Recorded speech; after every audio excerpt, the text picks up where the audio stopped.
Welcome back. Welcome back. Join in, everyone. Today marks, I guess, the beginning of the 2026 NFL season, the 2026 IDP show trade season. No better time than the present right now. It's a fun day, if you're into college football at all, if you keep up with the NFL Combine, make sure to follow Move the Sticks, Daniel Jeremiah, a very valuable resource this time of year when you see, I think it was 6'4", 244, Sonny Styles, just athleticism off the charts. You see a guy like Arvell Reese, who actually came in a very similar size to Sonny Styles as well. Very similar comps between the two guys as far as height and weight. So going to be interesting to see how the IDPs kind of pan out here in Indianapolis. But here today, the IDP show is back for the 2026 season. A lot of our sites, Reality Sports Online, one of my favorites, have rolled over for the new year. We're able to get in and kind of send our first trade offers off. I'm sure a lot of y'all are on potentially like Yahoo, ESPN, Sleeper. I know Sleeper's a big one, but anyways, welcome in. Thankful to have you. This is just kind of a trade show for you. We've got some trades that we're going to talk about here today. But by all means, if you jump in here and you've got some questions for me in our allotted time this afternoon, I'm more than happy to sit here and answer them for you.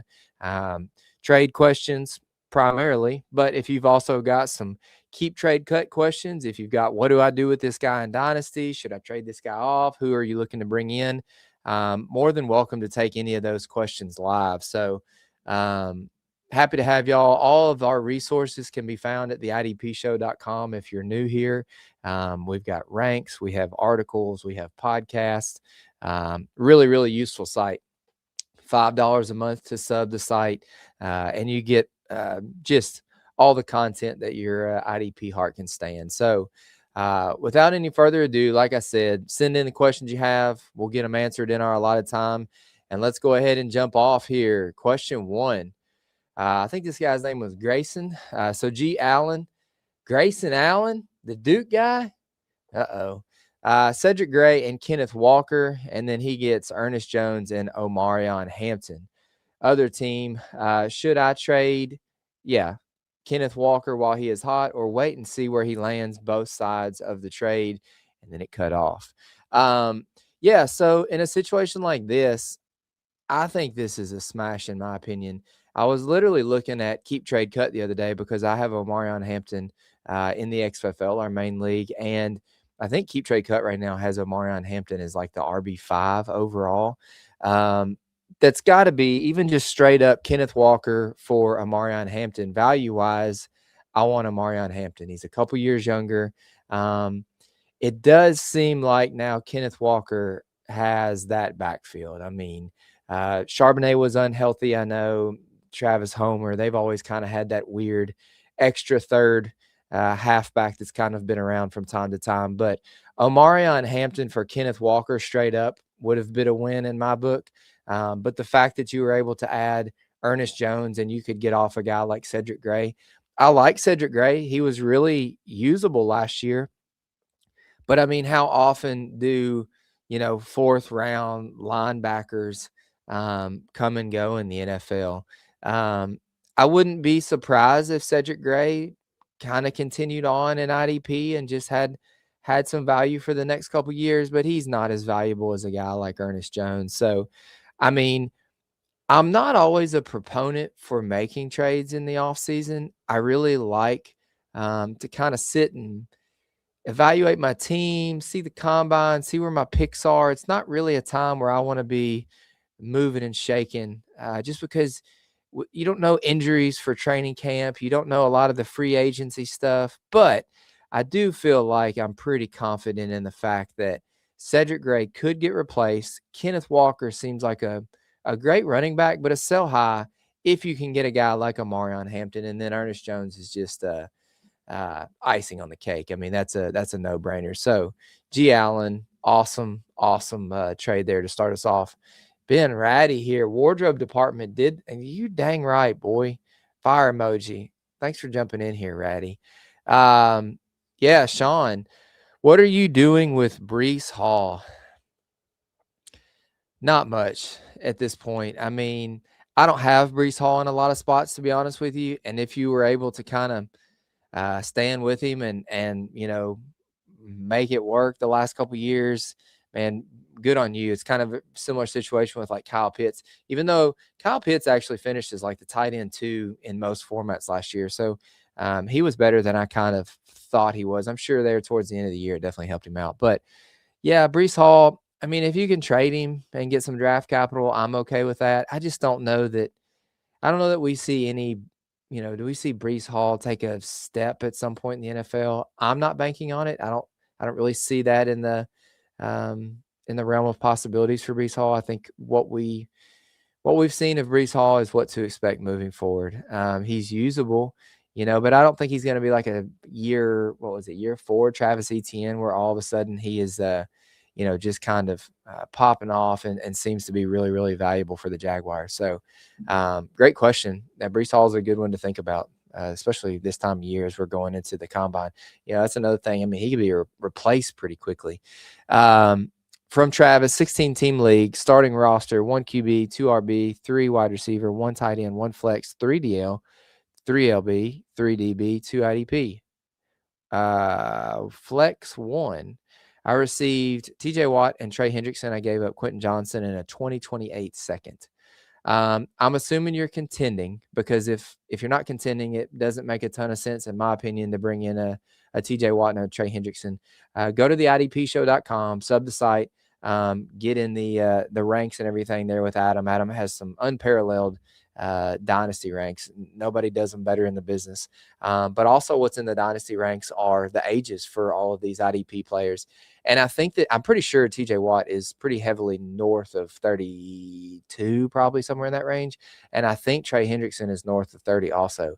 I don't mind bringing in a guy like QJ on the cheap. On the cheap to me would be like a 4th or something, just to kind of see what happens there. I mean, but you've got kind of an ascending Trey Harris. Ladd McConkey really took a step back last year. I could see them maybe even bringing in a guy in free agency, or potentially, Keenan Allen wasn't it last year, but maybe even drafted another running back or another wide receiver. So that would be interesting. But the 2028 second, I mean, that's several years away from now. So let's hope you're contending. Let's hope you're trying to get the last of this career arc for TJ Watt and Trey Hendrickson. I do think it's kind of a nice little time to throw some TJ Watt offers out there. I don't think that he is regressing to a point to where he's going to be unusable in IDP. Shout out Addy again. He's really, really good at calling some of these late career Khalil Macks. Even Chandler Jones had a little time frame a couple years ago. Kyle Van Noy. I can maybe see that for both of these guys. I've been holding Trey Hendrickson in a XFL, just hoping that, maybe you see a team like the 49ers bring him, or like a Max Crosby or something in. And then, with TJ Watt, I just think that last year is not going to be the way that TJ Watt goes out. I don't think you're going to see him continue to regress. I think he was maybe a little bit unhealthy. It's just a weird time right there in Pittsburgh with, coaching staff change, and the offense wasn't great. But yeah, great buy there. That's a perfect move that I want to make. Some more live questions here. Colts Bucks fan. I got a random 2027 first and the 309 for Nick Bolton and Wan'Dale Robinson. Also, as a side note, why do you guys typically have IDPs have such a low value? Is it the scoring system you guys use? Yeah, I mean, I just always value offense more than IDP. This is a perfect situation where I love Nick Bolton. I've been a Nick Bolton guy. The PFF numbers have not been very gracious to old Nick Bolton the last couple of years, but the production has been really, really good. Shout out Macri the last couple of years. When he first started his tackles versus expected metric, and by Macri, I mean John Macri. Go look him up on Twitter. Works for PFF. One of the best guys ever created, probably top 10 at least. But Nick Bolton was, just this crazy dot on the graph that was way ahead of everybody else as far as like the amount of tackles he brought in versus what was expected him to do. So I've always been a Nick Bolton fan. Wan'Dale Robinson is a great sell, really benefited from a ton of targets last year. But anytime you can get a 2027 first for an IDP and Wan'Dale Robinson, I think you've got to do that. That 2027 class looks good. Jeremiah Smith, you've got some good running backs and wide receivers coming out as well. So I think that's a smash. In regards to the IDPs having a low value, big three scoring is what we use. Go to the idpshow.com. There's a little metric down there at the bottom that'll lead you to kind of how we value the IDPs. I do think we probably undervalue some of the defensive ends, probably a little bit too much. But a guy like Nick Bolton, there's just a lot of them. There's really no elite linebackers right now. In Dynasty, the two guys are going to be Carson Schlesinger and Jack Campbell. But that's not necessarily from a production perspective. That's more from an age perspective. Just young guys, they are productive. You've got a long career ahead of them in Dynasty. So in regards to the low value for, defensive backs, you can kind of find them. Linebackers, you can kind of find. If you've got a good D end, if you've got just a Aiden Hutchinson, Micah Parsons, even like we've talked about, like a Max Crosby, you got one of these just elite guys. Hold them, ride them, because if you have the right scoring in the right setting, they can score as much as the offensive guys. But it's just more fun, and it's more difficult to find the CeeDee Lambs and the Bijan Robinsons and the Trey McBrides. It's just they don't, a lot shorter kind of well there than you can find a lot of Nick Boltons. But that's a great question. This was the final to this question. In my league, tackles are 2 points and big plays aren't super heavy. So, yeah, that's the explanation why. Big three scoring, go check it out. It's a good little scoring system. What's up? Looking forward to these trade thoughts. I have 3 late seconds in my offense IDP league rookie draft. In a defense-heavy draft, what are late seconds worth to you this year? So offense IDP league, again, if you go to the idpshow.com, we have offensive rookie ranks. You can go and check out and see, where we think some of these IDPs might go in the draft, So right now, 3 mid to late seconds, you could be looking at some of these top linebackers. This was, again, how I started out the show, talking about Daniel Jeremiah, pretty much talking about Arvell Reese probably going to be off the board, but Sonny Styles could be available. Caleb Downs could be available. Both of Bailey and Bain, the defensive ends, could be available. So middle to late second is going to be the best IDPs off of the board in 2026's draft, in my opinion, especially when it's an offense and IDP league, especially if it's super draft. I don't really know that there's going to be a lot of quarterbacks taken in the first 2 rounds of rookie drafts, even in super flex settings. Obviously the guy out of Indiana will be taken probably in the first, I would think. But, I will say, and we talked about it in the last couple episodes, I'm not overvaluing a lot of the picks this year. There are going to be some of these offensive players that pop off and get drafted a little higher in the NFL draft than we thought they were going to. And that's going to make the first and the second round a little bit better. But if you don't have your stuff together, the third round could look pretty gross for you this year. And I'm kind of overall pretty uninterested in like 4th and 5th this year. So I hope that kind of helps you value your offense and IDP draft picks going into your rookie drafts. But it's going to be a little bit of a muddy year, I'm afraid. Are you buying into the Malik Willis hype? Absolutely not. If he gets paid, good for Malik Willis. But, we live about 50 minutes north of Nashville, and, it just, I don't see it. I mean, maybe others smarter than me in regards to, quarterback evaluation see something in Malik that I don't see, but I don't think he's a long-term guy. Thanks for the question, though. In a 20-team PPR IDP dynasty with Big 3, so I do lots of streaming, what level value should I attach to second-year DLs? Mason Graham, Kenneth Grant, Derek Harmon, tempted to retain them just due to age. So 20 team makes this a lot different of a question. PPR and IDP dynasty with big three. So in regards to the scoring, big three scoring, which is going to adequately value a lot of these second-year defensive linemen. Interested in Mason Graham. He's a hold. Kenneth Grant, on the fence about a little bit, but Derek Harmon, absolutely. I would retain them just due to age. I think that's a great question, and I think that's a smart thing to do, especially this time of year. All right, C. Nichols, I have Hunter, Branch, and Iman Wari, but I would take Downs in a heartbeat with any of those seconds. Yeah, if Caleb Downs gets to middle of the late second, that could be the pick of the draft. Now, I will say, Caleb Downs' production in college was not crazy. Like, is he a very headsy, highlight type of player? Absolutely. But his production is not just going to blow you away. His tackles were very adequate. He didn't have a ton of sacks. He didn't have an over amount of interceptions. So to all of a sudden say that we want to put Downs in that Hunter, Branch, Iman Wari category, I don't know. I'm pumping the brakes on that just a little bit. He's going to be good in the NFL. I just don't know he's going to be like a gangbuster for like IDP. So just put a pin in it, as we like to say. Let's get back to a couple of the trade questions that were sent in. Let me make sure that I haven't gotten to this one yet. Okay, so this second to last one. So this is from Seth, a 12-team best ball dynasty with mixed offense, defense, start 11 and 11, 50 roster spots, full PPR, tight end premium, super flex. Sent James Pierce, received the 309 rookie draft pick. So felt like a sell low given recent news. Yeah, I mean, you know, if you could buy James Pierce for the 309 this year, maybe it's worth it just to sit on him. If you could sell James Pierce this year for the 309, that's probably worth it as well. A sell high for James Pierce would be a second. A sell low would be like a fourth. So this is kind of middle of the road. You know, if you could buy James Pierce for a back of the third, fourth, I'm open to it.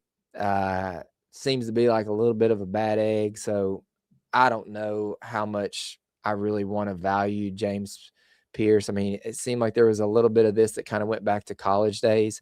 And now it's just kind of rearing itself again in the NFL in terms of like his behavior.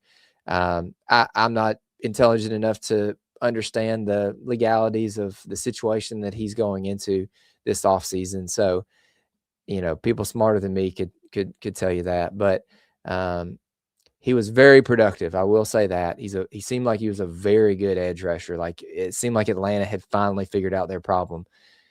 Is he going to play again? Yeah, I don't know. That's for somebody else to determine. But that's a fine trade.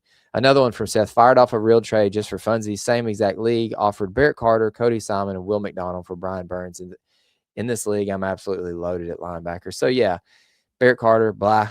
Cody Simon, we didn't see much last year, but could be better this year than Will McDonald with, I think I saw Jeremiah Johnson moved today for Tavondre Sweat. Somebody's going to have to vet me on that one a little bit. But if that's the case, then yeah, I mean, either way, I mean, I would give this trade for Brian Burns, regardless of what happens with Will McDonald. I mean, Brian Burns is a stud. This is too much of a, you're getting a little cute, Seth, firing off these kind of, I mean, this manager is probably just swatting this off. But congrats on being loaded at linebacker. That's always great. Let's see here. Thanks, Bobby. Even rostering Braden Fisk in hopes he'll ramp it up. Yeah, I think the Braden Fisk situation this last year was due to the fact I think he was a little bit banged up. I think he got hurt early on in the season, if I'm correct. But yeah, I'm still holding Braden Fisk too, obviously being a Rams fan.